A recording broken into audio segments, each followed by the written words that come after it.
Okay, another day or evening and another talk. And today I'm gonna talk about am I still a Trump supporter?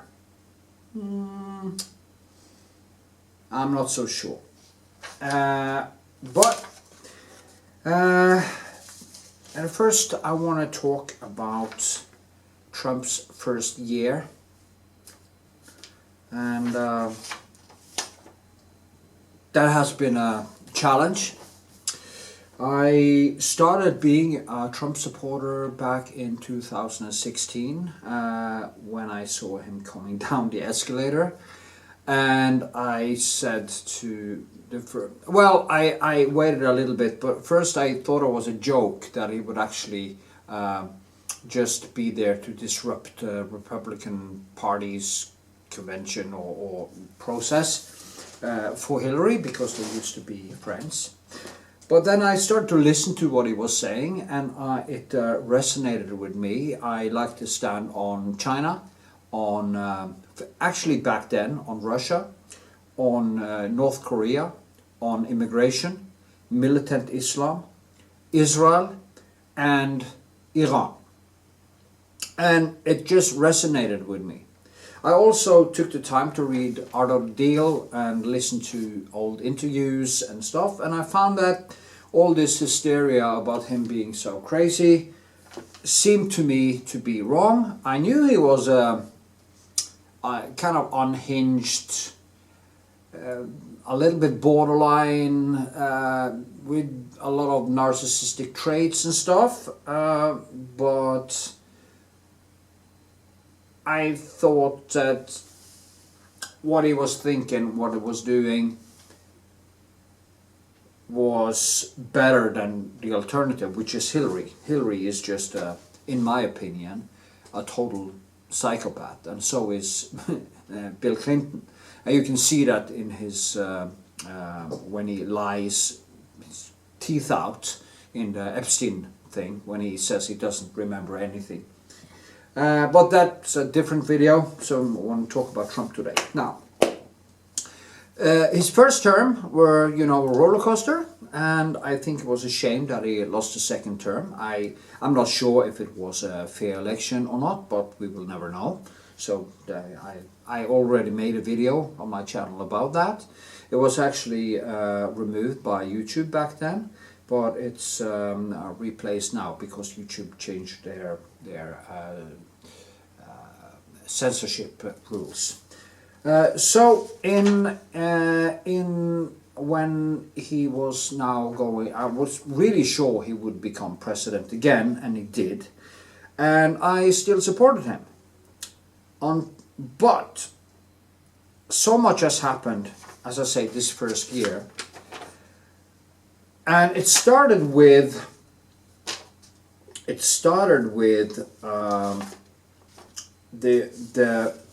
what really shocked me was this is a third thing, by the way.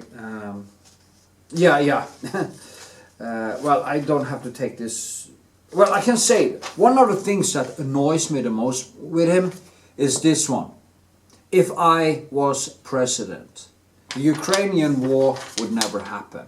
And he keeps repeating this again and again and again and again, ad nauseum, and it drives me insane just to listen to it, because it seems like he have absolutely no hearing for his own mouth. He just can't see himself from the outside. So he keep repeating this again and again and again and again.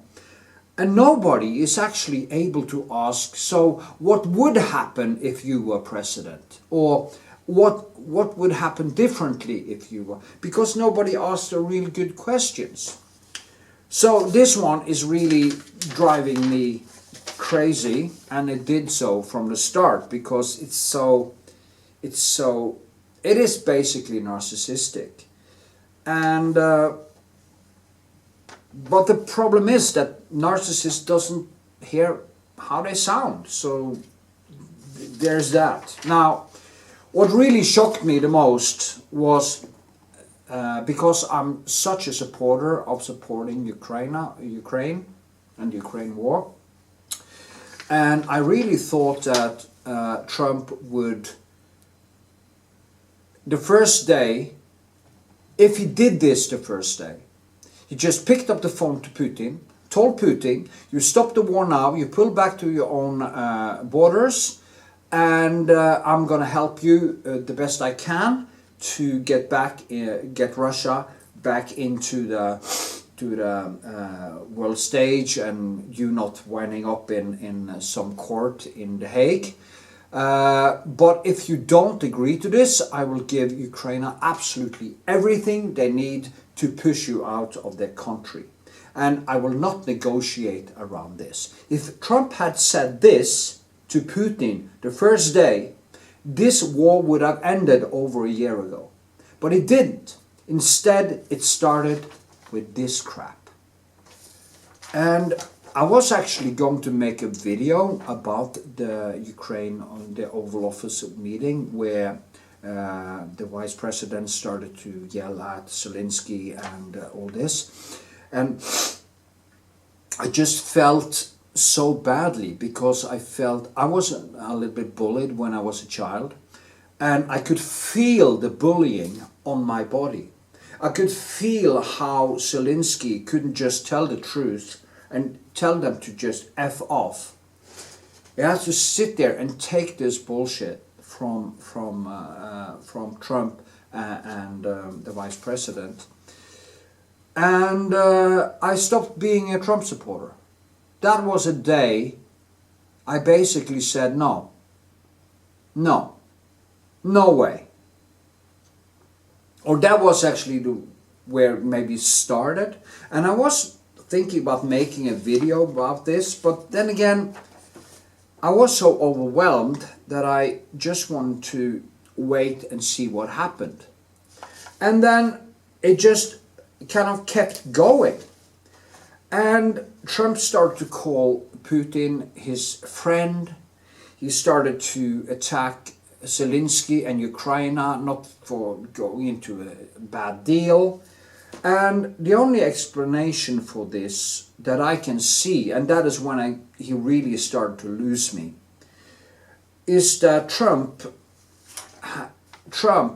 gets his narcissistic supply from Putin. And there is a good explanation for this. It is that Putin is one of the few people who actually have talked Trump up. And for a narcissist, that creates some kind of trauma bond. So, in my view, it seems to me that Trump has some kind of trauma bond towards Putin also. And he gets his narcissistic supply from Putin. But also, there's another problem, and it is that Trump said he will stop this war in 24 hours. And when Putin doesn't do what he says, and Ukraine doesn't want to capitulate to stop this war, Trump gets a narcissistic injury. And instead of attacking Putin, which is the main source of this problem, he attacked Ukraine, not versus the other way. He gets angry at the weakest part, which used to be Ukraine. Now that is actually being turned around now, and that's a good thing. It has just been driving me crazy to listen to how Trump talks about the mass murder of Putin as is his friend. It is like Trump was sitting there telling the world that Adolf Hitler was a great guy while the Jews was going up the chimneys in Auschwitz. And that is basically what Trump is doing. And it made me just physically sick listening to this, and also thinking about all the friends I lost becoming a Trump supporter, all the discussions, all the anger, all the things online just for being, and all the business I lost, all the people I lost on YouTube, all the people I lost on Instagram. I mean, just to support a person who tells me that he's Putin's friend. Well, we got warned actually back in the first term when he said about Kim Il-jung that they had fallen in love. Of course, I know that this is hyperbole, and it's just a way to make friends with Kim Il-jung to make him do what what Trump wanted.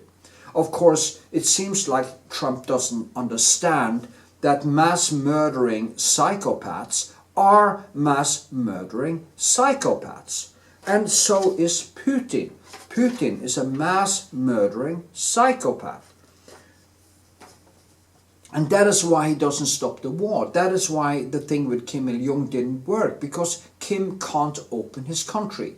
He can't open it because then he falls. So he have to have this hermit kingdom where he's basically have put the population into a 1984 scenario, you know, George Orwell's 1984. And that is exactly what he did. And now Putin doing exactly the same with Russia. And it's a sad thing because Russia is a beautiful country and should be a part of Europe.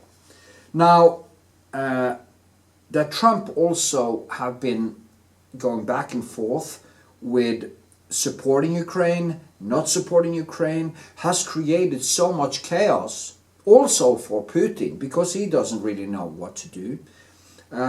Trump says one thing and do another thing, then it's say one thing to Zelensky and do another thing, and it just keeps on going, and it keeps dragging out this war while civilians in Ukrainian cities is being bombed by Putin.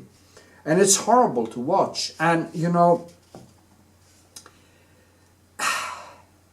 yeah, I can put this away now and I can go over to Trump versus NATO. Now, I totally agree with Trump in that he should not be the only one, or America shouldn't be the only country who holds up NATO. And the European countries should have had armies good enough to help Ukraine from the start. We have been leaning on the United States of America now since the Second World War, and it's time we step up and take responsibility for our own security. We should just build up, hand Ukraine what they need, which we now basically are trying to do, and stand for our own security. I mean, United States has the whole world. They have China to think about. They have militant Islam to think about. They have Israel to think about. They have all kinds of stuff to think about. So they can't be the protector of the whole planet. They have to be a big part of it, but they can't take the economic bang from it, you know, because Americans need their own money. So I absolutely agree with Trump about NATO. NATO should step up or just F off. That is my opinion. So I absolutely agree, and he has done a good job making Europe pay up. And I think it's absolutely the right thing to do, that Europe is buying weapons to give to Ukraine. That is exactly what they should do. America should earn money on that war. And so does Norway. Norway is earning an incredibly amount of money on the war in Ukraine because we have oil and we have gas. So in my country, we have nothing to cry about. So yes, the United States should go in plus, like they did in the Second World War. They came out on the plus side, and they saved the world from the Nazis, also helped the Russians to fight them. Without America, the Russians would have lost the war. There is no doubt about that at all. It is only the help from the United States that made them be able to push back the Germans. If Germany could have concentrated on Russia and not the other border against, against England, and there wasn't any threat there, they could have pushed everything into Russia. So,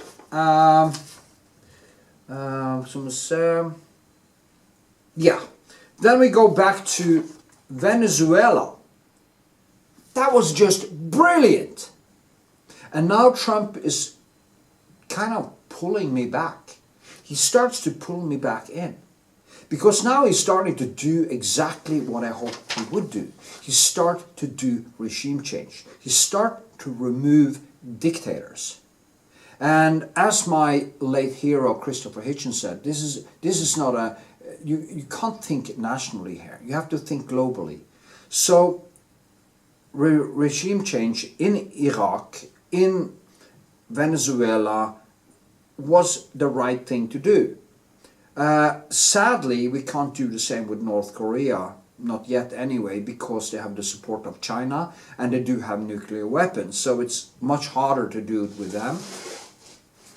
But anywhere you can remove a bad regime and protect human beings, you should do it. And there's many places, and you're also now talking about doing it with Cuba, and I'm totally for it. Remove dictatorships wherever you can, because dictatorships are slavery.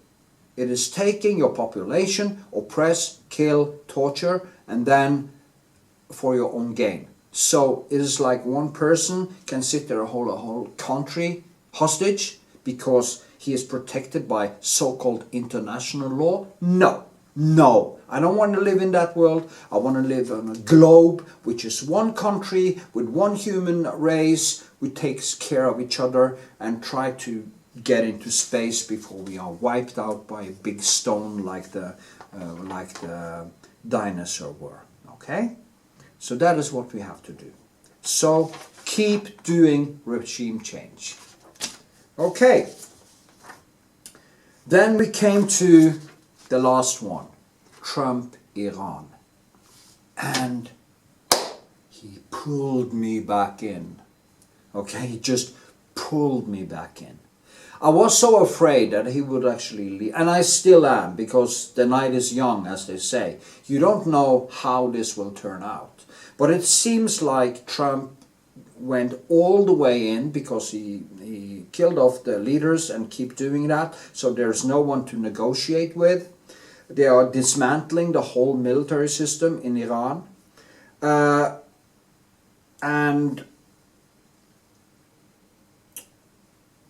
he's just doing what I've been waiting for years. Because Iran is supporting Hamas, they are supporting Hezbollah, they are supporting the Houthis in Yemen, which has killed hundreds of thousands of people in this silly civil war. And Iran has now for 47 years kept terror alive in the whole world. They also support the Sunnis, despite the Sunni and the Shia is mortal enemies. If they actually won the world, the first thing that would happen between the Shia and Sunni was mass, enormous war within Islam, where one of the sides would come out as the winner. And since there are more Sunnis, the Sunnis would probably come out on top. But it would have been a mayhem you wouldn't have comprehended. So, thank you, Trump, for doing the right thing in Iran. I was very worried that he wouldn't do it, that it was just talk, and that it would actually leave the Iranian people to die. Now, I also want to say this. I do not think that he cares that much about humans. I do not really he would care about suddenly just changing his mind and letting the mullahs of Iran retake the country if it suited his agenda. And that is a problem with Trump. And sometimes I actually think he is more than just a narcissist or borderline, but also a malignant narcissist like Homelander in the series The Boys. If you have seen that, it's a funny series. I only watched it because of Homelander, because he has clearly a deep narcissistic vulnerable. He's both a vulnerable or a covert narcissist and an overt narcissist and psychopathic at the same time. But you know, a psychopath would have more control. So I wouldn't call Trump a psychopath, but I will call him sometimes malignant narcissist, probably a narcissist, and mostly just borderline.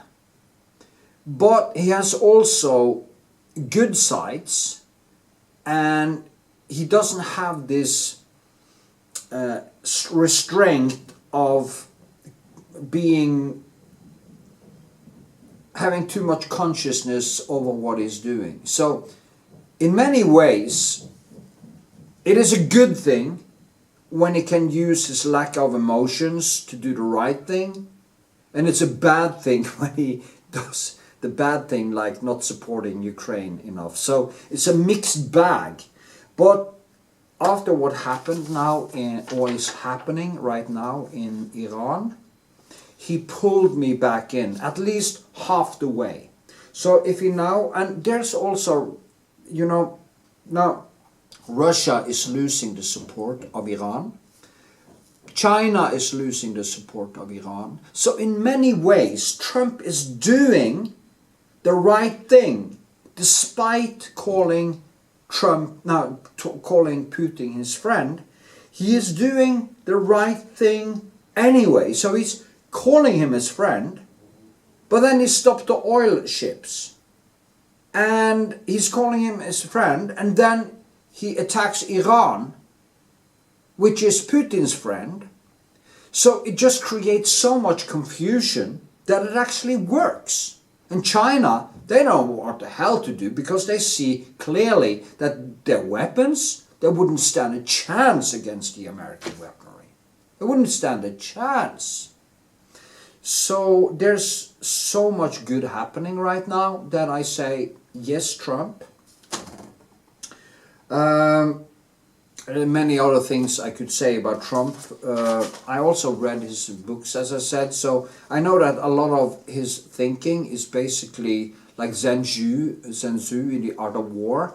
You have to create chaos, you have to keep your enemies guessing, and he's doing that by basically changing his mind, lying. He doesn't really care if he lies. I don't even know if he knows if he lies. It's not like Bill Clinton, who blatantly do not care. He doesn't care if people know he lies. He doesn't care about lying. Lying doesn't stress him. It actually stresses Hillary more than Clinton, because Clinton, he is clearly not just a narcissist, which basically all psychopaths are, but he is conclusively a psychopath, because he doesn't have the stress reaction. He doesn't get angry, he just says, well, I can't remember. I can't remember. He couldn't remember being at the Epstein's Iceland. Yeah, okay. And there's a photo of it. So, the last thing. Am I still a Trump supporter? I would say yes. At this point, I am pulled back in, and I'm glad he's president, because no other president could actually have done what he's doing. I also support Israel, so Israel and they are now doing. And what's happening also? Why did Iran attack all the Arab countries around them? They just made more enemies, and now everyone's against them. And everyone is with the West, and not Russia, and not China. So, I mean, if you want to screw up the axis of evil, as George Bush Jr. called it, you couldn't have done it better than what Iran is doing now. So, thank you, mullahs in Iran. You just made our day. You made it easy. And for the people of Iran, good luck. Create a democracy and become a part of the world again. So, yeah. I think I've said everything I needed to say about this. It is an exciting time, because what's happening now can actually lead to world peace. If we now can weaken Russia so much that he has to crawl back to his own country and lick his wounds, there will not be any more wars in Europe. And the only thing we have to be concerned about after this is China, militant Islam, and stop civil wars like in Sudan and other places, or smaller wars, and remove dictators. And it would be very easy to get rid of Kim Il-jung. You just tell China, if you support him anymore now, we will stop buying your shit. It's very easy for us to stop China. We just say, you know what, we don't want anything to do with you until you have opened your country for democracy and human rights, and you stop pushing your shit on Taiwan and into all over the world. They are trying to take over whole countries in Africa. They tried with Venezuela. Luckily, Trump removed that possibility. And they are trying with Cuba. You know, just remove them. So it's very easy to destroy the Xi regime in China. You just stop buying their shit on Nille and on Clas Ohlson or in all these other shopping centers. We should have we should know where everything came from. And Norway, my country, should stop dealing with them, because we buy billions from them, and they maybe buy a few hundred billion in 14 billion or something in salmon from us. We almost send nothing to them, and we buy everything from them. And we also send our industry to China. So take the industry back, and that is one of the things that made me a Trump supporter, to produce everything locally. It can be a little bit more expensive, but we should pay to produce locally. If Apple wanna sell their phones in Norway, they produce them in Norway. If a firm wants to sell, they produce it in Norway. Produce locally. We'll also save the environment and a lot of oil to move all these goods around, and send it by planes and boats and everything. So we will be in plus, and yeah, all the way.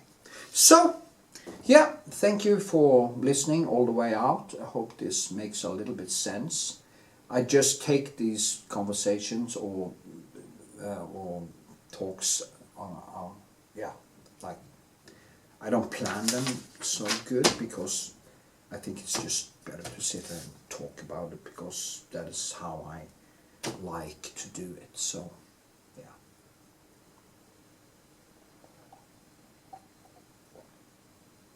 Coffee.